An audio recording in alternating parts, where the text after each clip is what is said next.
प्यारे बच्चों, मैं सतीश मौर्य बहुत बहुत स्वागत करता हूं आपका अपने YouTube channel learn with SM sir में। आज की वीडियो में आपको हम बताऊंगा कि प्रकाश का परावर्तन होता क्या है बच्चों, और इस तरह की घटना को आप कैसे अनुभव कर सकते हो। हम लोग के आसपास भी प्रकाश की परावर्तन की घटना होती है, जो कि हम लोग उससे रिलेटेड अगर हमको जानकारियाँ नहीं होती है कि परावर्तन क्या होता है, तो इसके बारे में कहीं न कहीं समझने में परेशानी होती है। तो बच्चों, हम आज की वीडियो में आपको प्रकाश का परावर्तन क्या होता है, इसके नियम क्या होते हैं, इसमें आपतन कोण कैसे बनते हैं, इसमें परावर्तन कोण कैसे बनते हैं, तमाम चीज़ें आपको हम बताएंगे और इसके साथ साथ डिफिनेशन भी बताएंगे और इसका नियम भी आपको हम बताने वाले हैं। तो इस वीडियो को आप शुरू से अंत तक ध्यान से बच्चों देखेंगे और आपको हम प्रकाश के परावर्तन से संबंधित आपको मैं समझाने जा रहा हूँ। ध्यान समझिए। जैसा कि आप जानते हैं कि जब प्रकाश की किरण चल करके किसी चिकने या पालीदार तल पर जब पहुंचती है या टकराती है, तो टकराने के बाद जिस माध्यम से आती है उसी माध्यम में वापस हो जाती है। तो इस घटना को प्रकाश का परावर्तन कहते हैं बच्चों। इसके दो नियम होते हैं बच्चों परावर्तन के। जैसा पहला आपका जो रूल है, आपतित किरण आपतन बिंदु पर खींचा गया लंब तथा परावर्तित किरण एक ही तल में होता है, और दूसरा जो होता है बेटा वो होता है आपतन कोण परावर्तन कोण के बराबर होता है।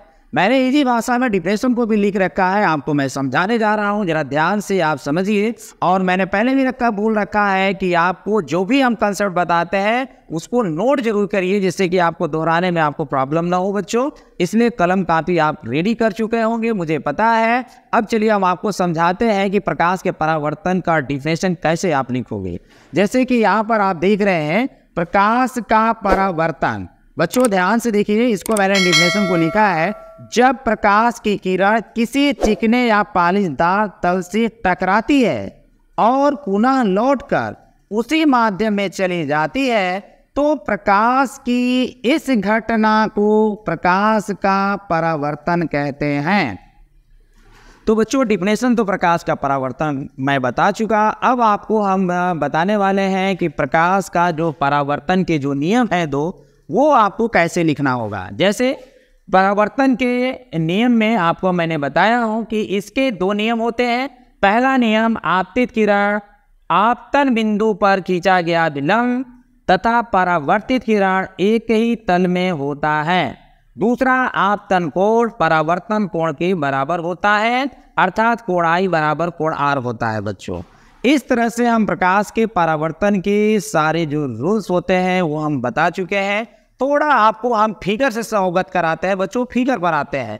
फिगर देखिए, यहाँ पे एक समतल दर्पण आपको दिखाई दे रहा होगा, समतल दर्पण है। और जैसे कोई प्रकाश की किरण आती है समतल दर्पण के तल से टकराकर अगर लौट जाती है, तो ध्यान में रखिए कि जो प्रकाश की किरण तल पर आती है उसको आपतित किरण, और तल से टकराकर जो वापस जाती है उसको परावर्तित किरण कहते हैं। और बच्चों, यहाँ पे जिस तल के जिस बिंदु पर टकराती है उसका नाम है आपतन बिंदु, और इस आपतन बिंदु पर हम इस तल के लंबवत एक लंब खींचते हैं जिसका नाम अभिलंब होता है।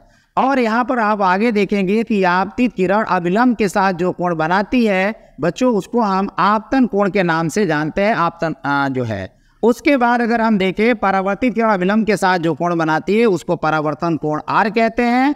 और इसका खास परावर्तन की घटना में रूल ये आपको समझना है कि जितना आपतन कोण होता है उतना ही परावर्तन कोण। अगर यहाँ पे 45 अंश आपतन कोण है तो परावर्तन कोण भी 45 अंश से आपको मिलेंगे।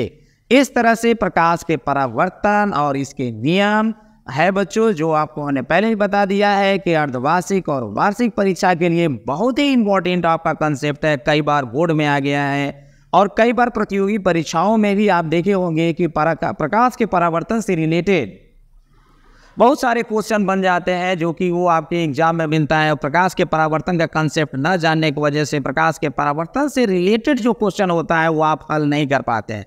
तो ऐसा गलती न करिएगा। आप वीडियो को ध्यान से देखे होंगे, उससे अच्छे तरीके से दोहराते रहिए।